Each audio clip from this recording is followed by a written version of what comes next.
Assalamu alaikum everyone. Today we will discuss section 5.8 which is natural language processing. आज हम लोग discuss करेंगे कि एनएलपी क्या होता है। ओके, इसको हम लोग अपने नोट से डिस्कस करते हैं। ये मटीरियल है जैसे इसको ऑर्गेनाइज किया गया है। ओके, एनएलपी क्या होता है?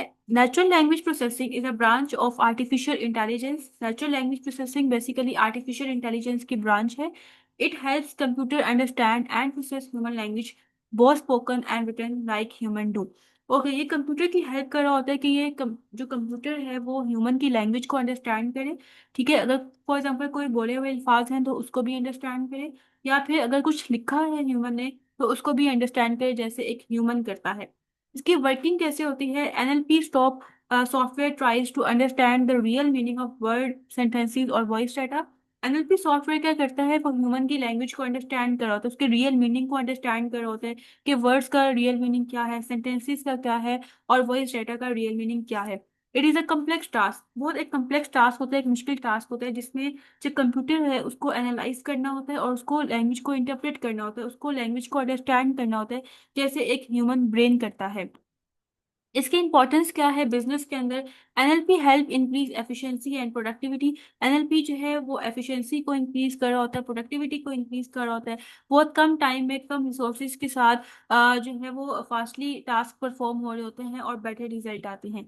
Used for automating task, analysing data and simplifying businesses processes. इसमें क्या होता है कि एनएलपी को यूज करते हुए जो टास्क हैं वो ऑटोमेटिकली परफॉर्म हो रहे होते हैं, डाटा को एनालाइज कर सकते हैं, डाटा को अंडरस्टैंड कर सकते हैं, उसके उसके अंदर जो मीनिंगफुल इंफॉर्मेशन है उसको फाइंड आउट कर सकते हैं। इसके अलावा जो बिजनेस प्रोसेसेस है उनको सिंप्लीफाई करते हैं। Makes communication between human and computer easier and faster. NLP को यूज करते हुए क्या होता है कि जो ह्यूमन है और कंप्यूटर है वो एक दूसरे के साथ बहुत इजीली कम्युनिकेट कर लेता है, एक दूसरे की बात को अंडरस्टैंड कर लेते हैं। एप्लीकेशंस क्या है एनएलपी की, कहाँ कहाँ पे किस किस फील्ड में एनएलपी को यूज किया जाता है? सबसे पहले ईमेल फिल्टरिंग।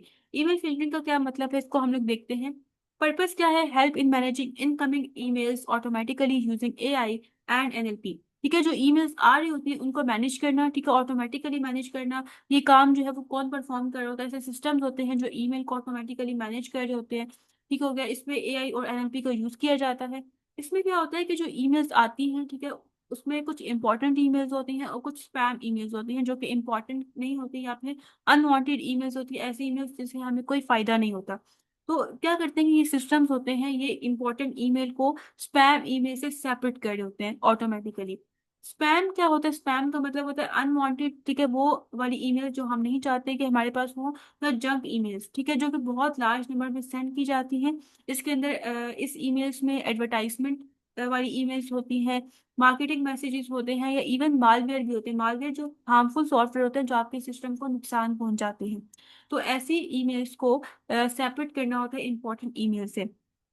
अब किस तरीके से एनएलपी हेल्प करता है? NLP software read email content, ठीक है, ईमेल का पहले कंटेंट देखता है, ठीक है, और उसके बाद उसके अंदर जो वर्ड्स वगैरह होते हैं उसको अंडरस्टैंड करता है, और उसके बाद उसको समझ आती है कि अच्छा ये स्पैम ईमेल है या फिर ये कोई इंपॉर्टेंट ईमेल है। Move spam messages to the spam junk folder and keep important email in the box. ठीक होगा, इसमें क्या होता है कि जो स्पैम मैसेजेस होते हैं उनको स्पैम जंक फोल्डर में मूव किया जाता है, और जो सिर्फ इंपॉर्टेंट ईमेल्स होती है उनको इनबॉक्स में रखा जाता है। लिमिटेशन क्या है? Email filtering is not 100% accurate. ठीक है, अभी तक ऐसा कोई एआई सिस्टम नहीं आया जो बिल्कुल एक्यूरेट हो। इसी तरह से जो ईमेल फिल्टरिंग सिस्टम है ये भी 100% एक्यूरेट नहीं होता। ये क्या करता है कि समटाइम जो इंपॉर्टेंट ईमेल होता है उसको कह देता है कि ये स्पैम ईमेल है। तो ये इसकी लिमिटेशन है, या आप कह सकते हो कि इसका ये एक डिसएडवांटेज है। नेक्स्ट हमारे पास है लैंग्वेज ट्रांसलेशन में इसको यूज किया जाता है। NLP language translation software translate written और spoken word from one language to another. इसमें क्या होता है कि एक लैंग्वेज को दूसरी लैंग्वेज में ट्रांसलेट किया जाता है। It uses artificial intelligence technology such as machine learning या डीप लर्निंग। अब लैंग्वेज को ट्रांसलेट करने के लिए कौन कौन सी टेक्नोलॉजीज को यूज किया जाता है? एक एमएल को, ठीक है, और एक डीएल को, मतलब डीप लर्निंग को। इसके यूजेस क्या है, कहाँ कहाँ पे यूज होता है? It helps remove language barrier between people who speak different languages. ठीक है, ये लैंग्वेज बैरियर को रिमूव कर रहा होता है, ठीक है, जो बीच में एक रुकावट आ रही होती है, दो लोग आपस में बात कर रहे हैं, उनकी डिफरेंट लैंग्वेजेस है, वो एक दूसरे को अंडरस्टैंड नहीं करती, लेकिन लैंग्वेज ट्रांसलेशन ये चीज़ इन्हें प्रोवाइड करती है कि वो एक दूसरे के साथ इजीली कम्युनिकेट कर सकते हैं। It use in international business या meetings where world leaders speak various languages, computer and interpreters translate the speech in real time. अब ये कहाँ पे यूज होता है? ये इंटरनेशनल मीटिंग्स में यूज हो रहा है, जहाँ पे जो लोग होते हैं या लीडर्स होते हैं उनकी डिफरेंट लैंग्वेजेस होती हैं, लेकिन वो क्या करते हैं, एक दूसरे की लैंग्वेज को अंडरस्टैंड कर सकते हैं through language translated. Okay, it can also translate. ये किसको ट्रांसलेट करता है? ये बुक्स वगैरह को भी ट्रांसलेट कर रहा होता है, बिजनेस लेटर्स को भी ट्रांसलेट कर रहा होता है, वेबसाइट्स को भी और डॉक्यूमेंट्स को भी। इसके बेनिफिट्स क्या होते हैं, क्या एडवांटेजेस होते हैं इसके? Make communication easier across different languages. ठीक है, इससे क्या होता है कि जो डिफरेंट लैंग्वेज होती है, जो डिफरेंट लैंग्वेज के लोग होते हैं वो एक दूसरे के साथ इजीली कम्युनिकेट कर लेते हैं। Reduce translation cost. ठीक है, ट्रांसलेशन की कॉस्ट भी इनकी रिड्यूस हो जाती है, और एक्यूरेसी भी इसकी इंप्रूव होती है जिस जिस जिस तरह से टेक्नोलॉजी एडवांस होती जा रही है। Next, document analysis. Document analysis में एनएलपी को यूज किया जाता है। Document analysis is an important NLP application used to manage large amount of data stored in a computer। इसमें क्या होता है कि जो लार्ज अमाउंट ऑफ डाटा जो स्टोर हुआ होता है ना कंप्यूटर के अंदर, ठीक है, एक लार्ज अमाउंट में, उसको मैनेज किया जाता है। ठीक है, वहां पे एनएलपी को यूज किया जाता है। इसके यूजेस क्या हैं? It helps to organize, search and maintain document in office, school and organisation.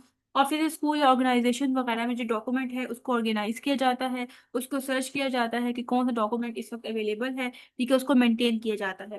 फिर उस डॉक्यूमेंट में से एक्सट्रैक्ट किया जाता है जो इंपॉर्टेंट इंफॉर्मेशन होती है। एक्सट्रैक्ट का मतलब होता है हमारे पास फाइंड आउट करना, ठीक हो गया, वहां से, या फिर सेपरेट करना।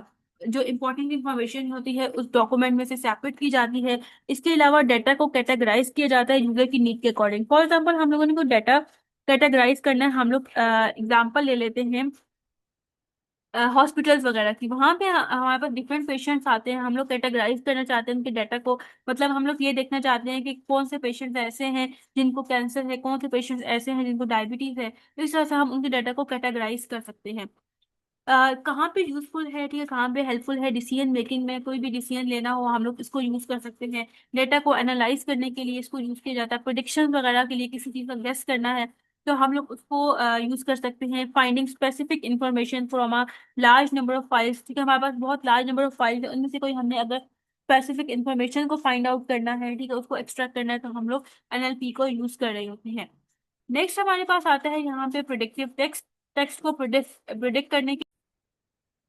Predictive text is an NLP feature that suggests possible next word or phrases while typing। अब प्रिडिक्टिव टेक्स्ट में क्या होता है? ये भी एक एनएलपी का फीचर है जिसमें नेक्स्ट वर्ड सजेस्ट किया जाता है कि नेक्स्ट वर्ड क्या होगा। जब आप टाइप कर रहे होते हो तो उस वक्त आपके पास ऊपर सजेशंस आ रही होती हैं कि आप इसमें से कोई वर्ड चूज कर सकते हो। It is commonly use in search engine, smartphone and messaging app. अब बेसिकली ये यूज कहाँ पे होता है? ये सर्च इंजन में यूज हो रहा होता है। सर्च इंजन मतलब गूगल वगैरह में यूज होता है। स्मार्टफोन में आप जब टाइप कर रहे होते हो, ठीक है, मतलब आपने किसी को मैसेज सेंड करना है, तो आप जब टाइपिंग कर रहे हो तो उसके ऊपर आपके पास जो है वो कोई ना कोई वर्ड्स आ रहे होते हैं, ठीक है, जो आपको प्रिडिक्ट किए जा रहे होते हैं, आपको सजेस्ट किए जा रहे हैं, जा रहे होते हैं कि आप इसमें से कोई सेलेक्ट कर सकते हो। इसी तरह से मैसेजिंग ऐप वगैरह में ये चीज़ यूज होती है। नेक्स्ट है हमारे पास यहाँ पे।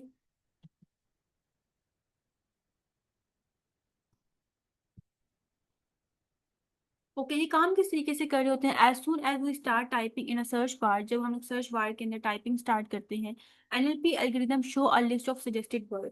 ओके, तो फिर क्या होता है कि एनएलपी का जो एल्गोरिदम है वो आपको सजेस्टेड वर्ड शो कर रहा होता है। We can click a suggestion that matches what we are looking for. अगर फॉर एग्जांपल जो हमें सजेशन दी जा रही हैं, जो वर्ड्स हमें सजेस्ट किए जा रहे हैं, अगर वो हमें उसकी नीड है तो हम उसमें से कोई भी क्लिक कर सकते हैं।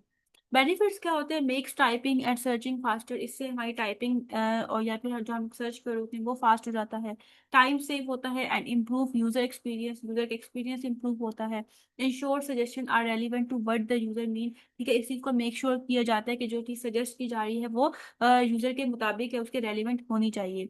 सेंटीमेंट एनालिसिस क्या होता है? Sentiment analysis is an application of NLP. ये भी एनएलपी की एप्लीकेशन है, use to find out the emotional tone of message, whether it is positive, negative और न्यूट्रल। इसमें क्या होता है कि जो यूजर या आप कह सकते हो कस्टमर या पर्सन की इमोशनल टोन, सॉरी टोन को फाइंड आउट किया जाता है, ठीक है, मैसेज के अंदर। वो टेक्स्ट की फॉर्म में भी हो सकता है, ठीक है, वो अगर कोई अल्फाज उसने बोले हुए हैं उसमें से भी उस चीज़ को फाइंड आउट किया जाता है कि वो पॉजिटिव है, नेगेटिव या न्यूट्रल।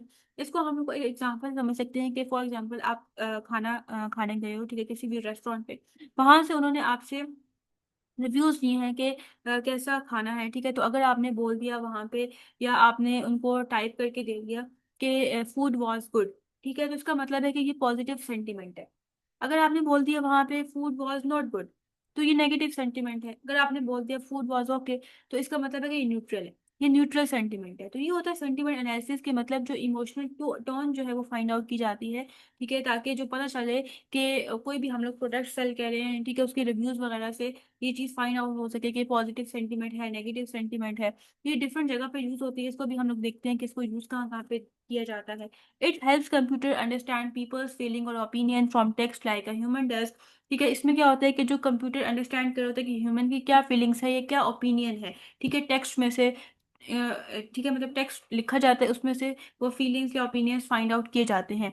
कहाँ पे इसको यूज किया जाता है? NLP technology analyze text data such as, ठीक है, किस किस डाटा को एनालाइज करता है, जो ईमेल्स का डाटा होता है उसको एनालाइज कर रहा होता है, कस्टमर के रिव्यूज से, जैसे भी हम लोगों ने एग्जांपल देखी, सोशल मीडिया कमेंट्स वगैरह से जो है ये सेंटीमेंट फाइंड आउट किया जाता है, या फिर आर्टिकल से। इट डिटेक्ट द इमोशंस और opinion express in the message, जो मैसेज के अंदर शो हो रहा होता है इमोशन या ओपिनियन, उसको डिटेक्ट किया जाता है, उसको फाइंड आउट किया जाता है। कहाँ पे इस चीज को यूज किया जाता है? जिससे कंपनीज हो गई, companies use it to know customer satisfaction and find areas for improvement. ठीक है, कंपनी इस चीज को इस चीज को जो है वो नोट डाउन करी होती है कि कस्टमर कितना सेटिस्फाई है, ठीक है, वो जो भी आगे से रिव्यू देता है वहां पे इस चीज को अप्लाई किया जाता है, ठीक है, और सेंटीमेंट फाइंड आउट किया जाता है कि पॉजिटिव है या नेगेटिव है या न्यूट्रल है, ठीक है, कहाँ कहाँ पे किस किस जगह पे जो है वो इम्प्रूवमेंट की जरूरत है। फॉर एग्जाम्पल, किसी भी कस्टमर ने नेगेटिव कमेंट दिया है या नेगेटिव सेंटीमेंट दिया है, तो फिर वो देखते हैं कि कहाँ पे हमें किस प्रोडक्ट को इम्प्रूव करना है। It help identify whether people have positive or negative views about a product, service और area। इस चीज़ को आइडेंटिफाई किया जाता है कि जो लोग हैं उनका पॉजिटिव व्यू है या नेगेटिव व्यू है प्रोडक्ट के बारे में, या कोई भी अगर वो सर्विस प्रोवाइड कर रहे हैं उसके बारे में, या किसी भी आइडिया के बारे में। It can also be use for analysing feedback on car, smartphones और एनी अदर प्रोडक्ट। इसको यूज किया जाता है फीडबैक को एनालाइज करने के लिए कि फॉर एग्जाम्पल स्मार्टफोन है, उसका लोगों की तरफ से क्या फीडबैक आ रहा है, कोई कार्स है उसका फीडबैक क्या आ रहा है, कोई और प्रोडक्ट है उसका क्या फीडबैक आ रहा है लोगों की तरफ से। इसको हम लोग एग्जाम्पल से समझ सकते हैं कि एक एग्जाम्पल स्टेटमेंट है, my experience has been fantastic, तो इसका सेंटीमेंट क्या होगा? पॉजिटिव सेंटीमेंट है, ठीक है, पॉजिटिव रिव्यू है ये। The product is okay I guess, ये न्यूट्रल है, इसमें ना वो नेगेटिव कोई चीज शो हो रही है ना पॉजिटिव हो रही है। Your support team is useless, ठीक है, मतलब आपकी जो सपोर्ट टीम है वो बेकार है, ये नेगेटिव सेंटीमेंट है। तो यहाँ पे इस चीज को यूज किया जाता है सेंटीमेंट एनालिसिस को, ठीक है, और इसमें से जो कैटेगराइज किया जाता है कि कितने पॉजिटिव सेंटीमेंट है, कितने नेगेटिव सेंटीमेंट है और कितने न्यूट्रल सेंटीमेंट है।